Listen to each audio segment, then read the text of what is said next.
In this video, we are going to discuss an article which was published on December 19th in the Hindu. So the name of the article is A Duty to Publish, Limiting RTI Responses Based on Locus standi of the Applicants Could Create a Chilling Effect. So let's proceed to understand the basics of RTI Act 2005. Okay, according to the RTI Act 2005, public authorities are required to make mandatory disclosures on aspects of their structure and function. So, public authorities have to reveal information in regarding their function and structure. So, that is the RTI Act. So, you can ask who are these public authorities? Who comes under the RTI? So, these public authorities can be any body which are formulated under the Constitution. So it can be anything which is formulated under the Constitution, it can be formulated under the law, it can be a statutory body, and also it can be a body which came into being under government notification. So these are all public authorities. For example, you can say ministries, you can say public sector undertakings and regulators. So these are all public authorities. And another category is also there. They can also be called public authorities. So these are, organization which are substantially financed by the government. So when the organization is financed by the government, then they also come under the category of public authorities. So the RTI Act is applicable to all these public authorities. These public authorities are required to reveal information in regard to their structure and function. So that is the basics of RTI Act 2005. There's also a time limit for the public authorities to reveal the information. The time limit is fixed as 30 days. Okay. There are totally 30 sections in the RTI Act 2005, and let me give you the important sections. Okay, the details of important section. The first section, section 1, it states that the RTI will be applicable to the whole of India except Jammu and Kashmir. But I think now the situation has changed. Jammu and Kashmir is no longer have this special status now. So it has become a union territory, and 370 is abrogated. Article 370 is abrogated. So I think RTI will be applicable to Jammu and Kashmir also. And section 4, that is also a very important section. That relates to proactive disclosure by the authorities. Proactive means without being prompted or without being asked. They have to display the information in their websites or in the form of documents, and this has to be done on a regular basis. So this will be a good initiative for them to store the information. Whenever they want, they can take it, and whenever the citizens need it, they can access it. So that is a proactive disclosure by the authorities. Suo motu, they have to disclose the information. The public authority have to disclose the information. That is section 4. Then another very important section is section 8. Okay, this RTI has some exceptions. So for example, in the case of security of the country, national security of the country, some defense secrets cannot be revealed. So this has to be exempted under the RTI. So under the section 8.1, some exemptions has been mentioned for the RTI. And under the section 8.2, so some information can also be exempted under Official Secret Acts 1923, which was a British time law. So under the Official Secret Acts also, due to the larger public interest, some information can be exempted from being revealed under the RTI Act. Okay, so these are the important sections of RTI Act 2005, and there is also a second schedule. There is also some exemption. Some organizations are exempted from the RTI. For example, you can take Central Bureau of Investigation and some intelligence agencies. So they are also exempted under the RTI under the Schedule 2.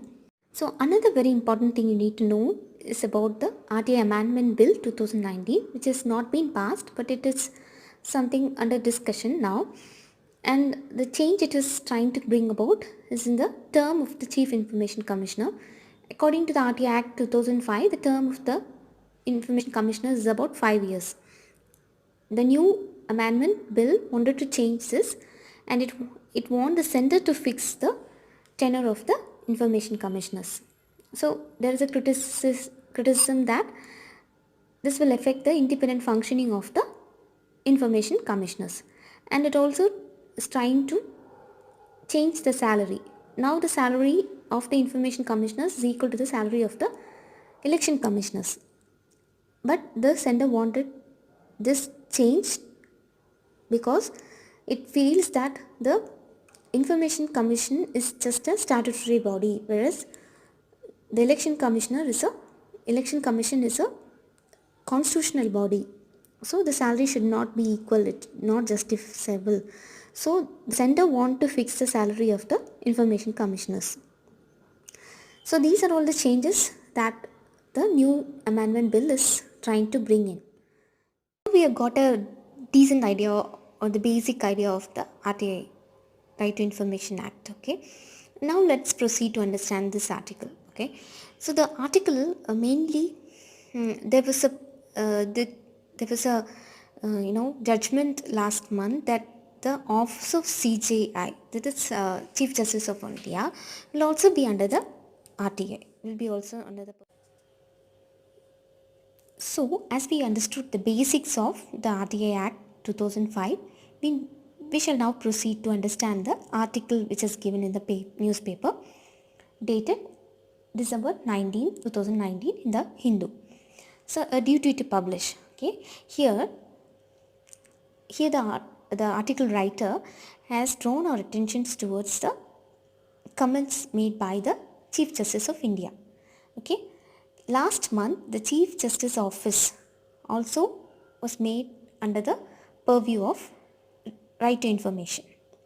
So the Chief Justice of India made some comments that RTI has been abused in some cases, and he suggested that a locus standi should be implemented in the RTI Act. So we need to know what is locus standi. Why there is a need for locus standi? So locus standi means if we are asking for the information, we need to give the reason why we are asking for it. That is called locus standi. Okay, so the Chief Justice wants this clause to be added, locus standi clause to be added, but originally in the RTI Act, it explicitly rejects the need for locus standi in section 6.2. So under the section 6.2, there is a no need for locus standi. That is, we need not say why we require the information. We need not say the reason for which we are asking the information from the public authorities. So this provision is not there in the RTI. The locus standi provision is not there. But CJI has made a comment that there is a need for it because there is more abuse, there is more policy paralysis, and sometimes there is, it is making the public authorities feel fearful. So there is a need for locus standi. There will be unwanted and spam RTIs can be rejected based on this. That's what he commented. But according to the author feels that if we are implementing the locus standi in the RTI Act, then it will lead to public authorities denying the information on many grounds. Already there is less transparency in the system.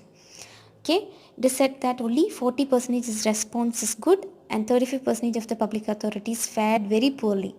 Already the transparency is not that high, and there is a need for more transparency. So implementing this locus standi will not result in more transparency. So the public authorities will choose to deny information. That's what the author is feeling. So the author is feeling that there is need for change in the RTI Act in some other areas. For example, he draws our attention towards section 4 of the act, okay, for proactive and voluntary dissemination of the information. That is the public authorities have to voluntarily disclose the information in their websites or in the documents, as I've told earlier. So this is a good step. This will, you know, this will lessen their workloads. And he also indicates the Jan Sujna portal of Rajasthan, which is doing a remarkable job. And he wants all the states to follow this and do voluntary and suo moto disclosure of all the information. So that's what the author is feeling. And author is also drawing our attention towards other two areas where it needs more improvement. For example, there are a lot of vacancies in the Central Information Commission. So he wants that to be filled. And also there is a lot of pending cases. Around 33,000 pending cases are there. So that also need to be rectified and addressed by the government quickly. So rather than implementing this locus standi clauses in the RTI Act, it's better to address all other details, like implementing the section 4, and also implementing the and also the filling the vacancies, and also closing all the pending cases. That's what is the need of the hour according to the author. So this is the article all about. Thanks for watching. Do subscribe and also tap the bell button for more updates.